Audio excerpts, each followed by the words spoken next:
Atin naman alamin ang sitwasyon sa ilang lugar dyan po sa Central Luzon. Unang araw din po ngayon ng pangangampanya. RH25, Grace Ansano. Grace, good morning. Yuel, kahapon pa lamang ay nakakalat na ang mga tauhan ng Philippine National Police para nga bantayan at alalayan matyak ang seguridad ng taong bayan, lalo na ngayong araw nga ang unang araw ng pag-arangkada ng local campaign.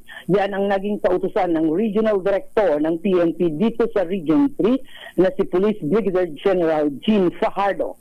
Halimbawa na lamang sa bahagi ng Nueva Ecija, ayon kay Nueva Ecija Police Provincial Director Colonel Ferdinand Hermino, ay ngayon inaasahan na nasa kanilang mga area of responsibility ang mga pulis, lalo na sa mga busy roads. Gayon din kung sakali nga na magkaroon ng magpagkakasabay-sabay at magkasalubong ang mga ikakasang mga motorcade, lalo na sa mga itinalaga o nagkaroon ng tag na area of concern.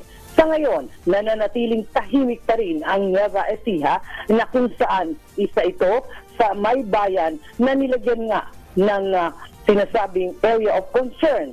Sa ngayon ay patuloy naman minomonitor ng mga tauhan ng PNP, gayon din ang COMELEC. Inaasahang ngayong umaga aarangkada rin ang Operation Baklas sa mga naglagay ng mga kandidato na mga tarpaulin o campaign material sa mga bawal na lugar. Yan ang ating update. Ito, si RH25, Grace Ansano. Una sa Pilipinas, una sa Pilipino. Maraming salamat, Miss Grace Ansano.